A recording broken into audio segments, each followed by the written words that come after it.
Halo Reach Lasso Deathless, the challenge that was thought to be impossible.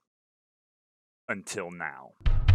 It's been a few months since this challenge was completed, and the story behind it is fulfilling to say the least. Runner WWWilliam has tackled the task that rivals even the Moist Critical challenge.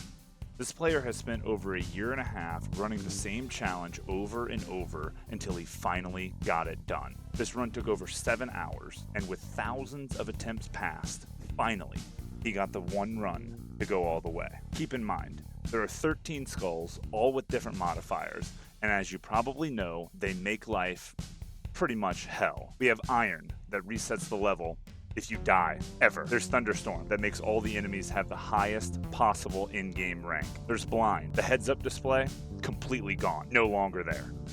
And that just names a few of them. Let's dive into this and break down just how this was able to be accomplished. Starting things off is Winter Contingency, one of the shorter levels of this run, and also one of the easiest in my opinion. There's some running at the start and a specific set of movements that you need to do to run up a rock wall. That gets you on top of the initial building to skip that first encounter. It's a small thing, but it's really nice at the very beginning to just get out of there.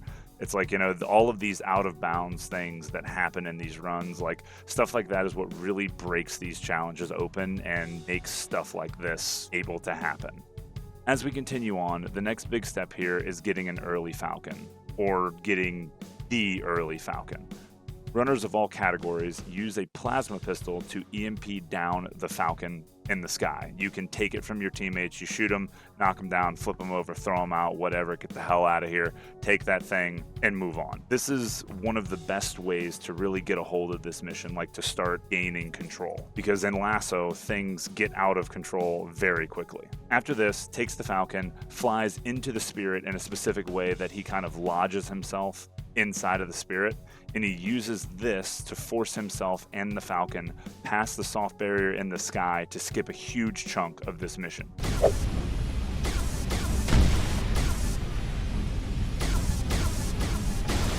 Once released from that, he flies the Falcon to the end area of the level and clears out the enemies from the sky. When it's safe to land, he runs inside and waits the firefight section out, then proceeds to the end of the mission. Moving on. The next part is actually kind of horrifying though, because the enemies here are really grenade happy and are constantly throwing them all over the place. He's got a good spot to hang back for a tactical strike, and he uses some explosive tanks in the area to blow up a bunch of the guys that need to get the hell out of the way. With the help of George at the end of the mission, he tactfully takes out the remaining elites, which by the way are really annoying to fight.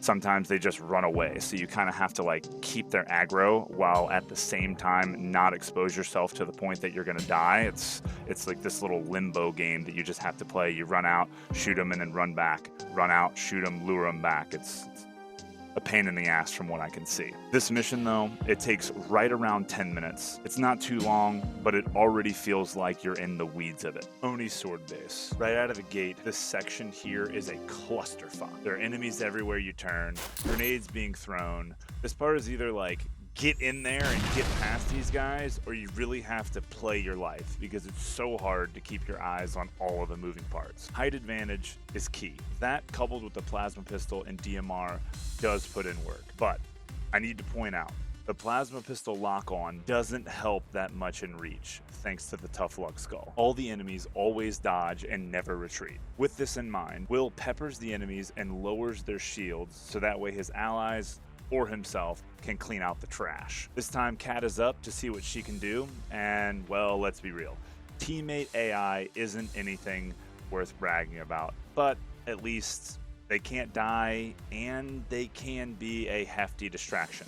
Upon the entrance of the first building, now we get to see where the Black Eye Skull workaround comes into play. Since your shields and your health don't recharge on their own, Will has come up with a high IQ play. He overcharges his foot to take shield and health damage while standing on a med pack, and that abuses the med pack pickup. That way he knows before he moves to the next area that his shields, at least at that point, are full. Now we get to what I like to call Skyfire, or the target designator. You point, you lock on, you blow shit up. So he does that and takes out a Wraith, and then uses a super sneaky path to position himself to hijack a ghost that he needs for mission progression. With this ghost, he returns to a different wraith and uses the hijack glitch where you can kill the wraith, and at the same time it dies, you're holding the action button, which for most people is X, but he kills the wraith and hijacks it right as it dies,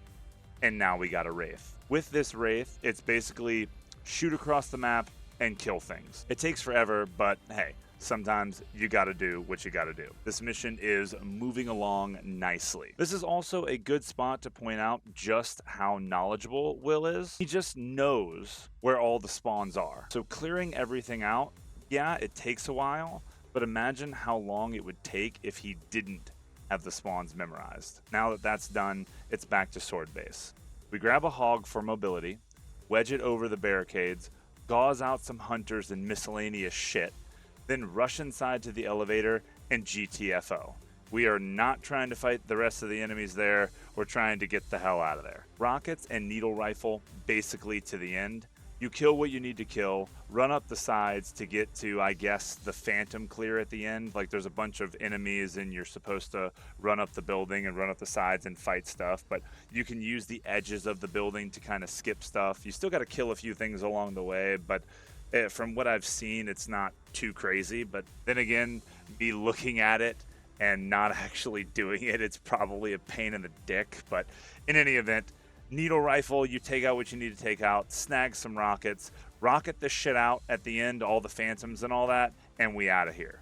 2 missions down, 7 more to go. As we continue on to Nightfall, this mission starts out almost the exact opposite as the previous one. Stealth is of the utmost importance here. There are a ton of enemies at the start, and you basically get swarmed if you're not careful.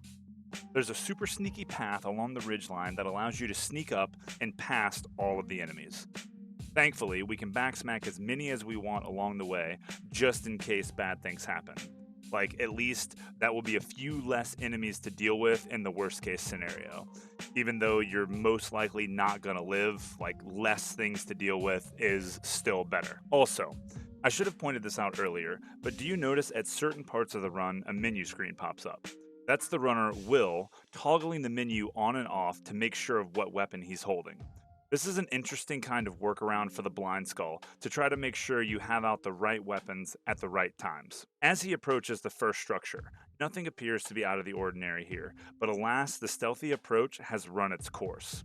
Will makes a break for higher ground as some of the enemies spot him and start shooting. He drops inside the building only to be met by an elite standing in the doorway. Hold the line! Thinking on his feet, he continues to rush and melees the elite while forcing his way inside. He knows the elite is going to try to follow him, so he banks a grenade off the wall and flies into a side room to break line of sight. Using his allies for a distraction, he takes out the rest of the enemies in the area, and toward the end of the battle, he jumps on a rock ledge while he waits for the final wave to spawn in. Once they're in, he darts across the out-of-bounds rock ledge, and that dude pieces the fuck out. Now, toward the final bridge, he uses the camo module he picked up earlier in the mission and heads straight for the forklift. You know what's coming here. I believe this is the first actual trick of the run where you line up the forklift next to the gate and then exit it. With the proper lineup, you can clip through the gate and head straight for the end of the mission. With this trick, everything that's supposed to be here is despawned and boom, mission done. Up next, tip of the spear. Right away, he runs off to the left and hugs the ridge below the railing to be safe from enemy fire. This first encounter is actually one of the few times you don't want to skip enemies in Lasso. Apparently, there's a way you can just walk past everything, but the problem is that later in the mission, you have no good way to clear out the AA gun. We need the rocket hog that spawns in after clearing this area out, so Will gets to work with the DMR and the grenade launcher.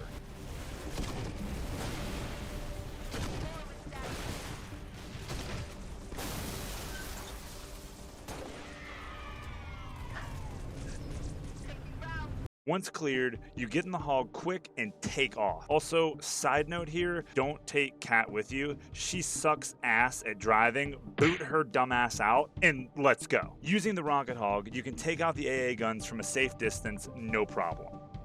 Once cleared, the bridge is dropped down and it's time to move on. But while heading through the valley to the next area, he loses control of the hog and almost loses everything. Take a look.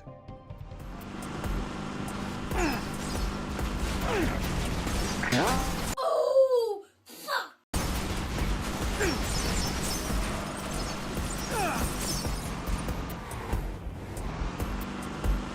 A needle rifle enemy makes him lose control of the hog and causes him to almost do a full barrel roll. Once again, quick thinking by Will, he maintains his composure and lands the hog right side up to continue his run. This was really, really close to being over.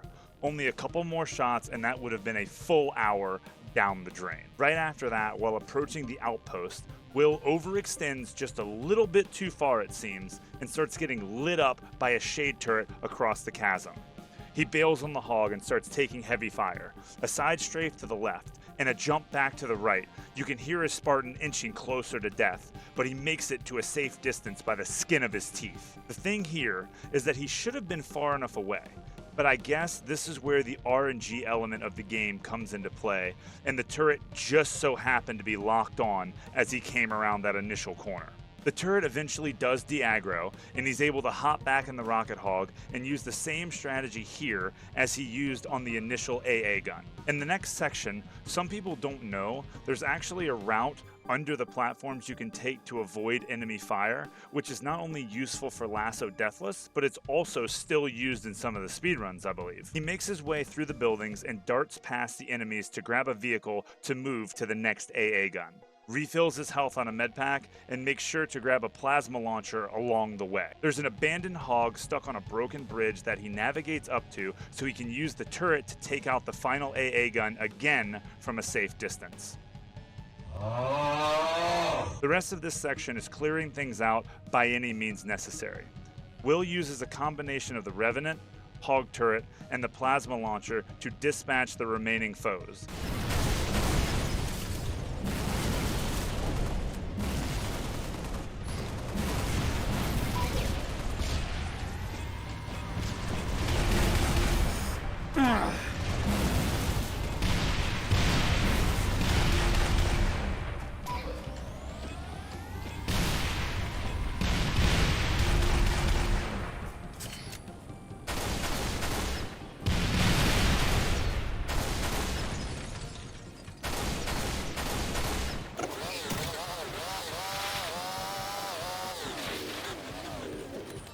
Say hello to my little friend!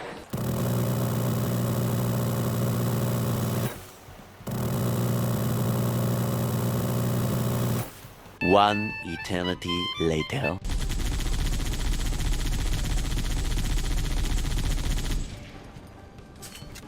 The next part is a ride in the Falcon.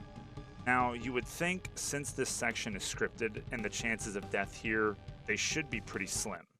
But I don't believe that's the case. I've seen other runners doing standard deathless runs up to this point, and sometimes the enemy AI just doesn't give a shit and they kill you anyway. Now, couple a random chance of death along with the fact that your shields don't recharge at all, and all of the enemies have double health, that means that this is gonna suck ass. Ironically though, Will doesn't struggle at all. I mean, he knows where all the enemies are, he pre-fires them and takes that shit out. I mean, it is infinite ammo, but it's Lasso. You get shot one time and you're cooked. I don't know. All I can say, well played. Now, after the crash, he heads off to the left to avoid any possible enemy encounters and snags a hidden truck to bypass this whole section and heads over to the gravity lift and up. Spires to be teleportation terminals. Teleporters. Victor 1.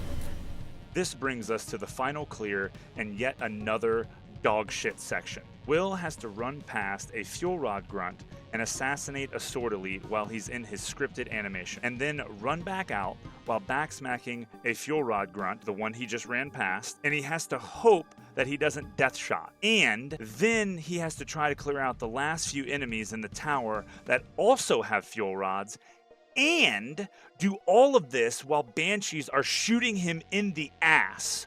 What the fuck am I seeing?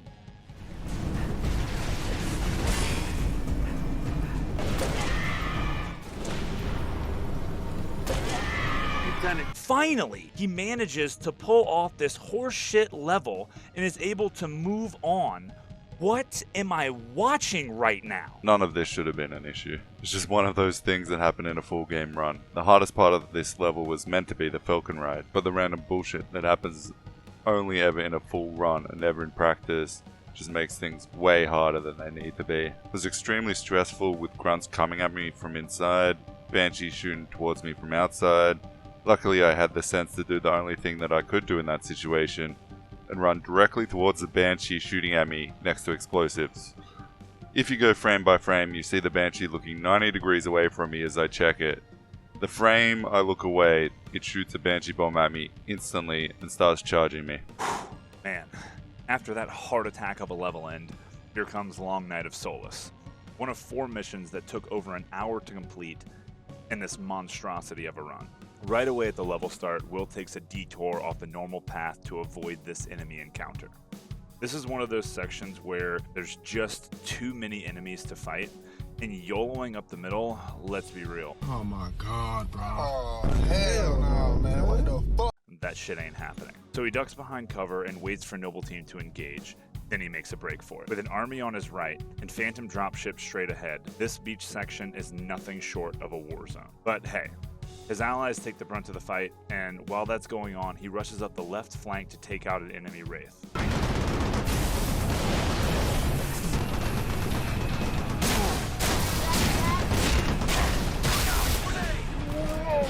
Once complete, he's able to move inside the building, clears out a few more things, and here comes the space fight. The biggest part worth noting here is just how easy it is to die in the Saber. There are a bunch of enemies, and things can very easily get out of hand. Although, one saving grace is that the shields of the ship do recharge on their own. Without that, I don't know how you could live this part. Back to the fight itself though. The play here is to wait it out from a safe distance and behind cover. After enough time has passed, your allies either take out all the enemies or they get despawned, so that's at least a nice break. Once wave 1 is done, the second part you have to fight, and this is where things get tricky. You have to get close enough to the Corvette in order to take out the engines. The problem is how many Seraphs spawn at this point in time in this area. Will takes out the engines with little to no problem, but all the Seraphs have to die as well. After one really close call, he holds it together and is finally able to break into the ship interior. A couple of things to point out here that are high IQ plays. First off, the baiting of the elites to fly up to the top, that's fine. But the big play is when he drops a bubble shield in the center of the room and lures the enemies in one at a time to take them out with melees and keep his shields up at the same time. Now here's the kicker. The next play is something I literally haven't seen before. He heads to an upper ledge in the ship interior and spams the equipment drop and then cancels it during the third-person animation so he can get a clearer view of the surrounding area.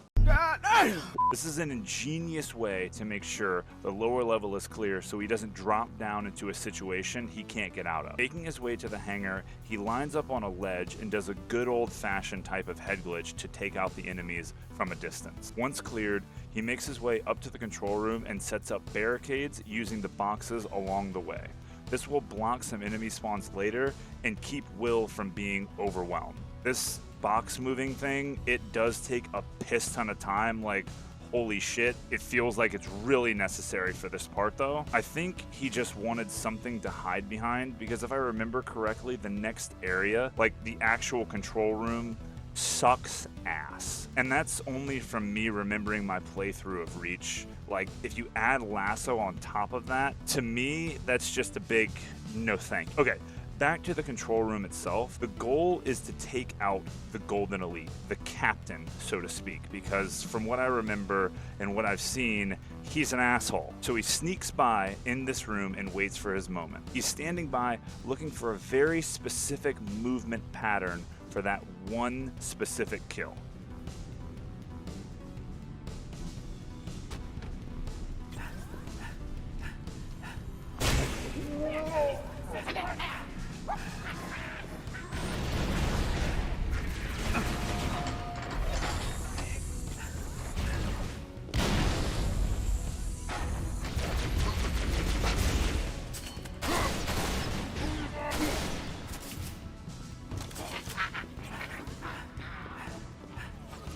He sees his moment and takes off.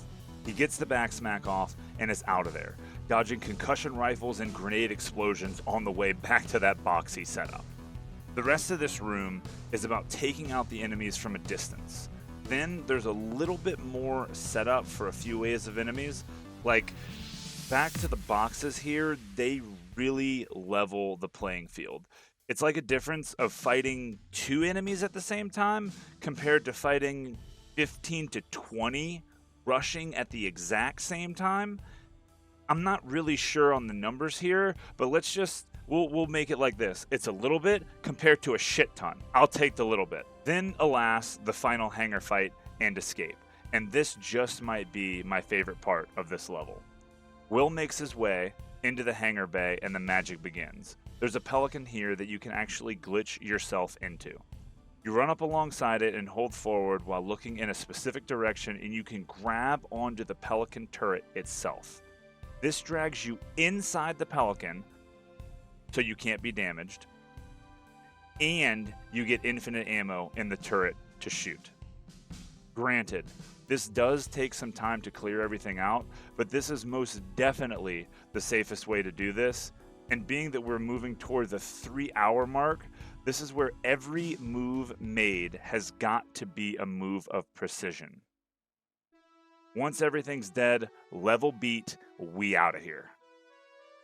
And this brings us to Exodus, the 6th mission in this challenge. Right out of the gate, he backtracks to some stairs and he grabs a magnum to take out a few skirmishers and some suicide grunts in the upcoming halls. The suicide grunts section isn't as challenging as it is scary if you don't know where all of these grunts are. They can sneak up on you pretty easily, and just one explosion ends this run. What the hell is even that? It's really important to pay close attention to these hallways. The hallways are dark, it's tight quarters, it's very easy to die here. After these halls is a simple box strat to trap some of the enemies so he doesn't get overrun. And there are multiple effects here. The first one keeps the enemies inside, but it also keeps his allies out. This is important because up ahead there are a bunch of enemies. Bruh. And he uses his allies behind him to infinite reload his sniper. It's tedious, but gets the job done. Then, yet again, his initial box setup comes into play. During the defend this position, quote-unquote, I think is what it says, the boxes blocking the door stall out the enemies outside so that he can kill as many as possible before they're able to rush in. Being that enemies spawn on the inside and the outside of this section during the holdout fight, this helps a ton. Once complete, he takes the jetpack and sets up even more boxes, or I guess barrels in this case, blocks a spawn set, then takes an optimal jetpack path to skip as many enemies as possible while taking as little damage as possible. Later, we have Bungie AI at its finest as a random civilian Usain bolts into a wall. Okay. And then more jetpacking. Clearing the landing zone at the top of the tower is an interesting fight, as Will gives his allies rockets and fuel rods and punches them into strategic positions so that they fight for him. He almost dies to a fuel rod brute several times, but ends up clearing things out and keeping things going.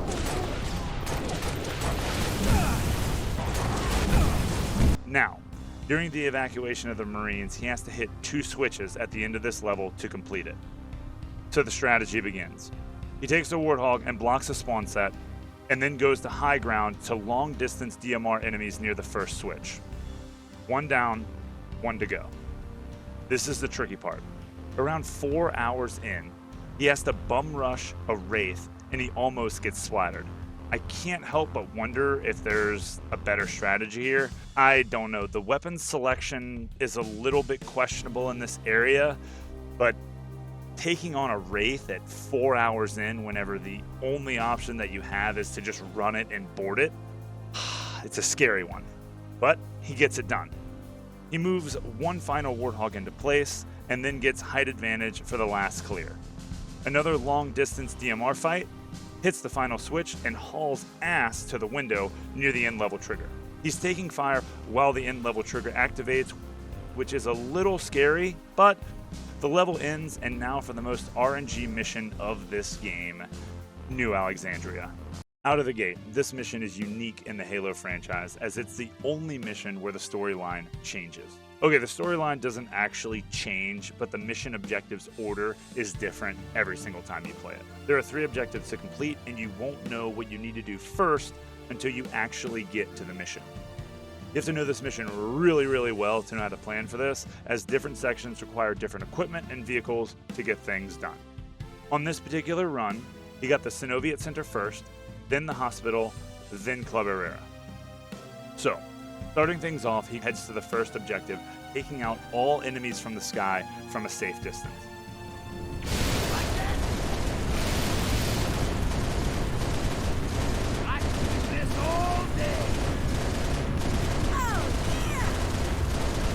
Once landed, he runs inside to the first jammer and disables it. This is where the first problem starts.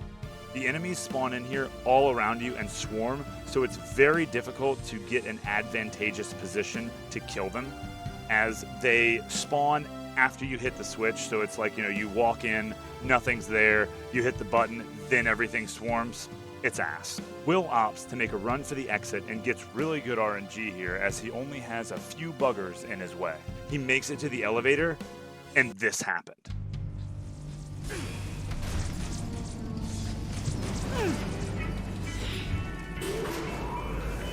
Buggers follow him to the exit door and start swarming.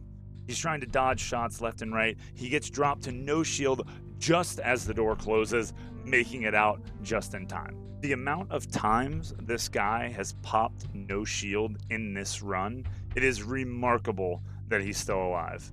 I don't know how much damage per se you take per shot in Reach whenever you have no health, but the amount of close calls, I am stunned, to say the least. After getting back in the Falcon, he has a piss ton of enemies to clear, as since he has no shield, he can't just fly to the other objectives without risking death. So, Hospital ended up being second, and that brings us to a super nifty Banshee lure to hijack one without putting himself too much at risk to die. As we're approaching the 5-hour mark, this is really good. You kind of need the Banshee for the Hospital, as with it you can bypass this area easily. He shoots the wings off of it so it will fit in the door, and that's really all there is to this one. You do need to know the path, and you need to be careful with your setups and where you fly. The Banshee can be killed by the enemies, you can still die. There are some sections where you can just get crushed, like the initial door, for example. Whenever you get to the door, right, you have to line it up, then get out, then the door opens, then fly in quickly. You can die there, the door can close. Once you're good at it, it's kind of hard to, make that mistake, but it's still something worth noting that, one slight mistake still and it's over. So finally, Club Herrera. To start this area off, he goes up to the top to hit a level progression switch. Then he goes inside the club to hit a trigger, which I believe spawns in a few enemies, and then I think despawns some. Not 100% sure on that, that could be totally wrong, but based on what I know about Halo and how a lot of the different triggers work in different games, I'm gonna guess that that's what it was. He goes back to the top, and that puts him in a really good position to take out the enemies that are spawned in, as to where if he was at the bottom, for example, the enemies would have height advantage. It would be ass cheeks. We don't want that.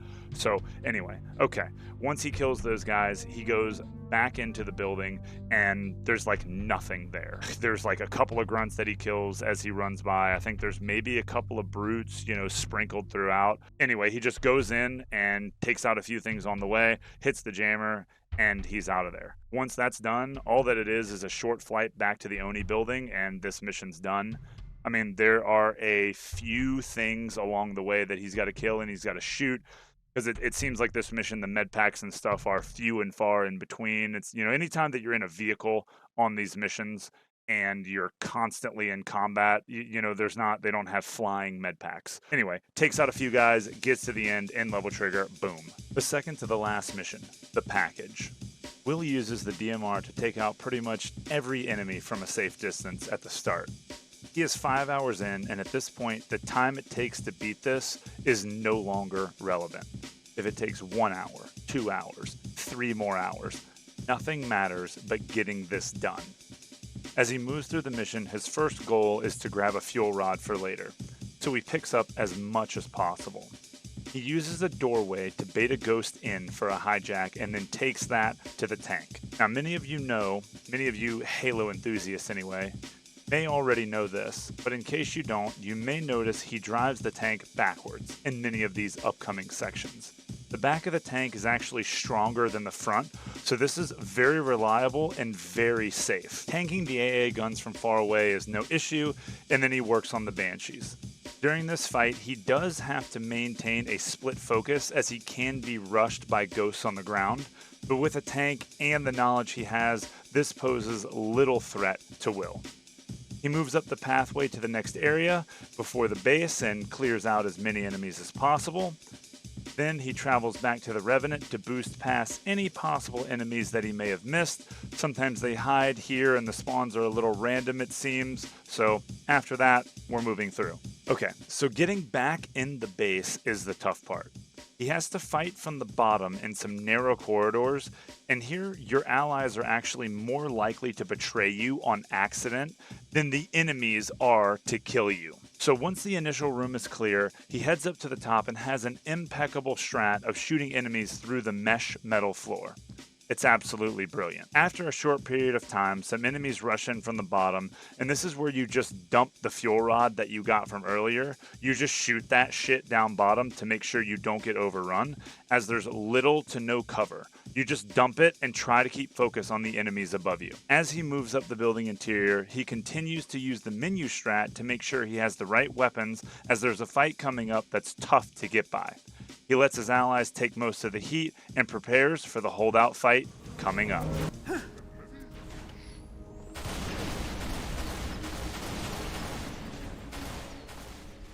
Now he needs to use a jetpack and a Spartan laser here. He rushes to grab both and gets into position for the scariest, I guess, so-called trick thus far. It's not exactly a trick, but you'll see what I mean in just a second. He has a strat here to despawn all the Banshees in this area, but it comes with a huge risk. This is quite literally do or die. He has to lure the Banshees in this area to a straight-lined position so he can hijack them. This means taking all incoming fire from them head on. Once he's got them lined up, he jetpacks up and has to hijack them one at a time.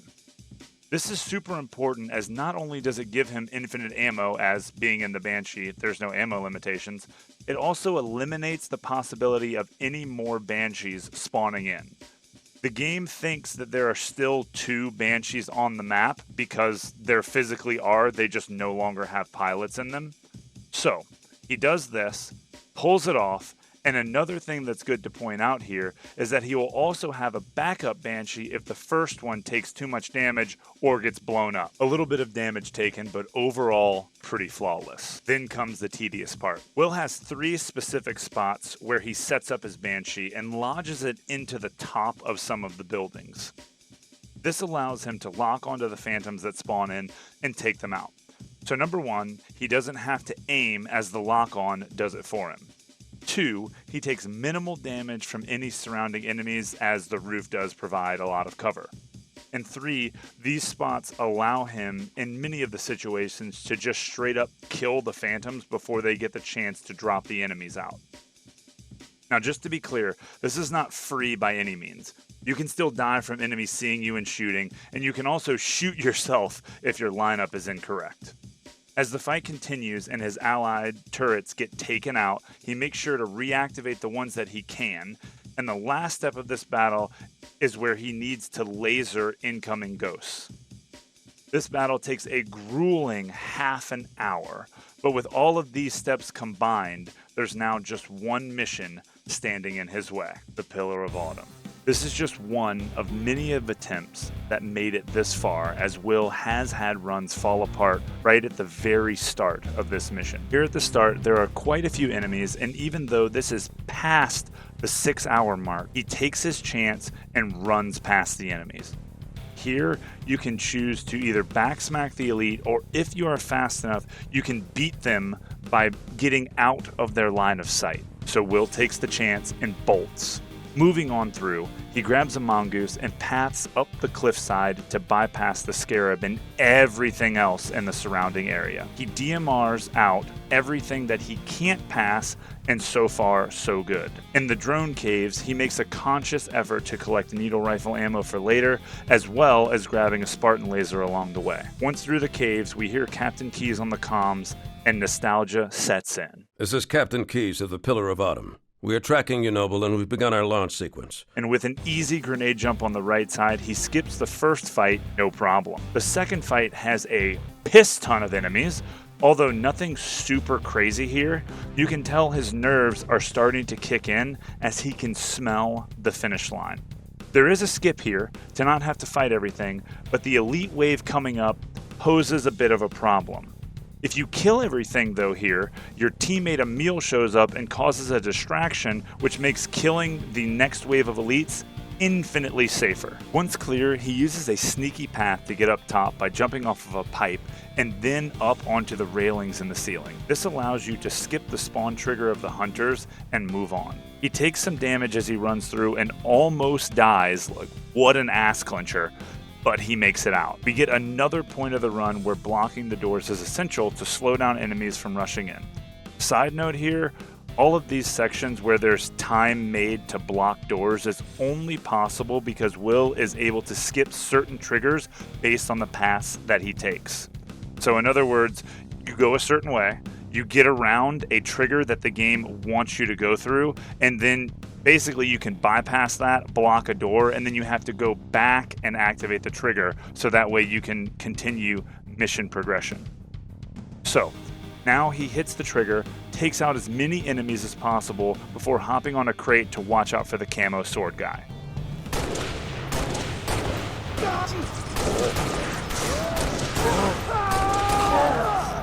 Goddamn, this mission has an assload of enemies. He takes some time to gather some ammo and set up yet another barricade, but this time it's because he wants his allies to stay still so he can use them to get infinite ammo. Okay, holy shit, he sets up a piss ton of barrels. Like a piss, tits, ass load of... It's ridiculous. Okay, once fortified, because this is Fortnite, not Halo, he stays up top and needle rifle kills any and all enemies using the Marine Infinite Reload glitch. This takes another 20 minutes, pushing this run past the 7-hour mark. Alas, Emil's dialogue signals you to move up and drop off Cortana, so Will makes sure to grab a needle rifle and a Spartan laser for the very, very end. One last hard fight to get to the Mat Cannon, and this little out-of-bounds tactic right at the very end takes the cake. Will does a no-life nerd jump up on some different map geometry. I don't even know what the hell he's jumping off of. But he once again gets out of the map and travels all the way around behind the mat gun. And of course, this area of the map has a metal grate you can shoot through. And of course, it has line of sight to the last elite that's a problem in this game. It's just incredible how many things lined up to make this work. Finally, he uses the Spartan laser to take out the phantom turrets to make sure he can survive, and when the time is right, he does it. The first Halo Reach Lasso Deathless completion. What a journey this has been.